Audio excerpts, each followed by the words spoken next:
যে দেখুন, আমি শুরুতেই বলেছি যে কোরআন হাদিসের খেলাফ যখনই সে যেই কেউ হোক, যদি আমাদের গণনারও যদি কেউ হয় তাহলে ওলামায়ে কেরাম তাকে ছাড় দেন না। যখনই বিচ্যুতি আসবে, যার মাধ্যমে বিচ্যুতি আসবে, যে কোনো ব্যক্তি যারা জীবিত আছে, যে কেউই এ কথা বলতে পারবে না যে আমি মৌতের আগে আমি পদস্খলন হব না। আমাদের ইতিহাস আছে, অনেকেই পদস্খলন হয়েছেন, ওনার জায়গা থেকে উনি সরে গিয়েছেন, কোরআন হাদিসের বিরুদ্ধে চলে গিয়েছেন। আমরা জানি যারা বাতিল আছে তারাও কিন্তু কোরআন বলে, কোরআনের আয়াত বলে তারা ব্যাখ্যা করে, কিন্তু তাদের ব্যাখ্যাগুলো অপব্যাখ্যা। যেটা সাহাবায়ে কেরাম করেন নাই, কোনো আইম্মাই মুজতাহিদিন করেন নাই, কোনো মুফাসসিরিন কেরাম মুহাদ্দিসিন কেরাম করেন নাই। এটা হলো ওনাদের নিজেদের মন মতো ওনারা ব্যাখ্যা করেন। যে ব্যাখ্যাগুলো করার কারণে সমস্ত ওলামায়ে কেরামের এবং মুফাসসিরিনে কেরামের মুহাদ্দিসিনে কেরামের সাথে ওনাদের মতাদর্শের সাথে মিলে না, যার কারণে সমস্যা। যেমন কাদিয়ানীরা, ওনারা খতমে নবুয়ত একটা বিষয়, একটা হলো যে রাসূল সাল্লাল্লাহু আলাইহি ওয়াসাল্লাম হলেন শেষ নবী, কিন্তু তারা নবী হিসাবে যদি মানে, কিন্তু শেষ নবী যদি না মানে তাহলে তারা কাফের হয়ে যাবে। যেহেতু উনি শেষ নবী, ওনার পরে আর কোনো নবী আসবে না, তাহলে আমরা আরেকজনকে কিভাবে নবী বানাবো? যেহেতু নবুয়তের দরজা বন্ধ হয়ে গিয়েছে, এটা তো স্পষ্ট বিষয়, এখানে দলিল প্রমাণের আর কোনো প্রয়োজন নাই, ঠিক আছে না? আর তাদের বিষয় যেটা, তাদের যে বিষয়গুলো আকীদাগুলো, তাদের ভিতরে এক ধরনের হিংস্রতা আমরা দেখতে পাচ্ছি। একটা হলো যে আমাদের দেশে অনেক বাতিল ফেরকা, বাতিল পন্থী যারা আছে, তারা তাদের মতো মেহনত করতেছে, কিন্তু তারা এতটা উগ্র না। যেমন বিভিন্ন বন্ডপীর আছে, মাজার আছে, তারা তাদের মতো তাদের কার্যক্রম চালাচ্ছে, কিন্তু তাদের মতো এই ধরনের উগ্র সন্ত্রাসী না, খুনি না। তারা এই ধরনের আমাদের উপর আজ পর্যন্ত ইতিহাসে, বাংলাদেশের ইতিহাসে কোথাও নাই যে তারা আমাদের উপর হামলা করেছে, আমাদেরকে রক্তাক্ত করেছে। কিন্তু পুরা দুনিয়াব্যাপী যে একটা সুন্দর একটা মেহনত, দাওয়াতের মেহনত, টঙ্গী ময়দানকে মানুষ চিনে, এই জায়গার মধ্যে তারা এই ধরনের, তারা তবলিগের নাম দিয়ে আমাদের মতো দাড়ি টুপি লেবাস পরে এসে এই ধরনের সন্ত্রাসী কেউ করতে পারে, এটা কেউ চিন্তাও করেনি। আরেকটা প্রশ্ন হচ্ছে, মাহফুজা নাম এবং ওয়াসিফ সাহেব, যার ব্যাপারে কাকরাইলের বিভিন্ন উন্নয়নমূলক কাজের যে অর্থ যে লেনদেনের ব্যাপারে, তার ব্যাপারে যে অভিযোগ আছে, দুর্নীতির অপবাদ আছে তার ব্যাপারে, এবং এই ব্যাপারে যদি কিছু বলতেন।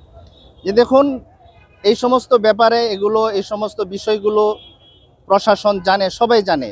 এগুলো আমরা চাই যে তাদের নামে যেহেতু মামলা হয়েছে, এই সমস্ত বিষয়ে আগেও এদের নামে মামলা ছিল, এগুলো সুষ্ঠু তদন্ত করুক ওনারা।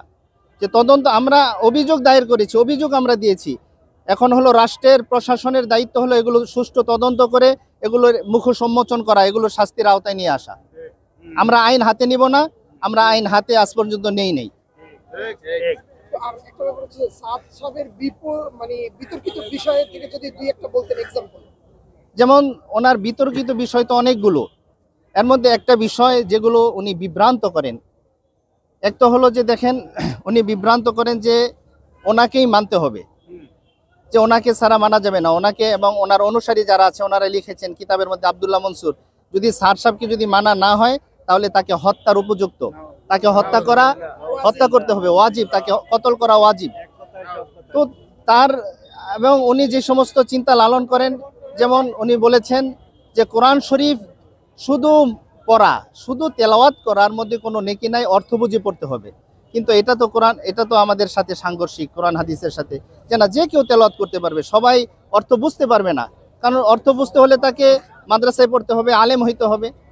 তারপরে আরেকটা ব্যাপার হচ্ছে, হযরত মুসা আলাইহিস সালামের যে ঘটনা, বনি ইসরাইলের যে ঘটনার ব্যাপারে ওনার বিতর্কিত ব্যাপার আছে, যেটা কোরআন হাদিস এবং আল্লাহর শানের সাথে। যেমন উনি যেটা বলেছেন যে মুসা আলাইহিস সালাতু ওয়াস সালাম তাওরাতের জন্য উনি যখন গেলেন, তো ওনার ভাই হারুন আলাইহিস সালাতু ওয়াস সালামকে ওনার স্থলাভিষিক্ত করে গেলেন যে তুমি দেখবা।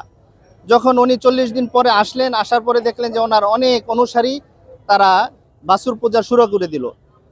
তো এই যে একটা বিষয়, তো উনি এটাকে ব্যাখ্যাইভাবে করতেছেন, যদি দাওয়াত না থাকে, দাওয়াতের মেহনত যদি না থাকে, ওখানে আমির যিনি জিম্মাদার যিনি ছিলেন উনি না থাকার কারণে এই ধরনের গুমরাহি হয়েছে। কিন্তু এটা তো নবীর শানের খেলাফ, এটা তো আল্লাহ তাআলা জানেন, আল্লাহ তাআলা তো ওনাকে নিয়ে গিয়েছেন একটা বিষয়ের জন্য। এই জন্য যে মানুষ, আমরাও তো দাওয়াত দিই, দাওয়াতের উদ্দেশ্যই না যে অনেকে হয়ে গেছে, অনেকে মুসলমান হওয়ার পরে অনেকে মুরতাদ হয়ে গেছে, ইমান থেকে চলে গিয়েছে, কিন্তু এটা তো নবীর উপরে আসবে না, এটা তো ওনাকে অপবাদ দেওয়া হলো। আর যে নবীর বিরুদ্ধে কথা বলে, নবীদেরকে অপবাদ দেয়, তাহলে তো সে তো মুসলমানদের মধ্যে থাকে কিন্তু মুসলমানদের মধ্যে সে গুনাহগার, তাকে আমরা ফাসেক বলি। তারপরে উনি যে সমস্ত বিষয় যে আল্লাহ তাআলার হাতেও উনি বলেছেন যে হেদায়েত নাই, কিন্তু আমরা বলেছি আল্লাহ তাআলার কাছে হেদায়েত আছে, নবীদের হাতে নাই। কিন্তু আমরা শেষ করবো, আরেকটা কোশ্চেন আছে যে সাদ সাহেব তাকে সাদপন্থী বলা যায়, কিন্তু অনেক মানুষে যে আলেমী সুরাকে জুবাইরপন্থী বলছে, যে এটা যে তারা মিস্টেক করতেছে, এই ব্যাপারে আপনার মতামত? দেখুন, এই বিষয়টা আমরা অনেকবার আমাদের সাংবাদিক ভাইদের মাধ্যমে এটাকে অনেকবার ক্লিয়ার করা হয়েছে, এটা বলা হয়েছে। দেখেন যে আমাদেরকে স্যার সাহেব, ওরা স্যার সাহেবের অনুসারী, কিন্তু জোবায়ের সাহেব উনি আমাদের বাংলাদেশের, উনি আমাদের বাংলাদেশের মুরব্বী এবং আলমী সুরার মধ্যে উনি একজন, উনি ঠিক আছে।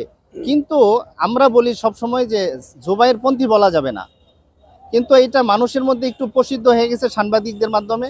এজন্য আমরা আশাবাদী যে সাংবাদিকদের মাধ্যমে এই জিনিসটা ক্লিয়ার যেন হয়। এখন আলহামদুলিল্লাহ অনেক সংবাদ মাধ্যমগুলোতে সুরাই নিজাম নামটা আসতেছে, আবার পাশাপাশি জোবায়ের পন্থীও আসতেছে। এই জন্য আমরা সামনে আশাবাদী।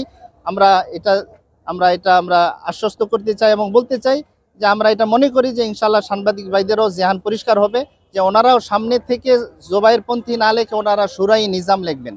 যে আমরা কোনো জোবায়ের পন্থী না, আমরা কোনো ব্যক্তির অনুসরণ করি না, আমরা সুরাই নিজামের সাথে কোরআন হাদিস ভিত্তিক ওলামাই কেরামের যে পরামর্শ সাপেক্ষে আমাদের যে তবলিগ চলতেছে, আমরা এই তবলিগের সাথে আছি, আমরা কোনো ব্যক্তির সাথে নেই।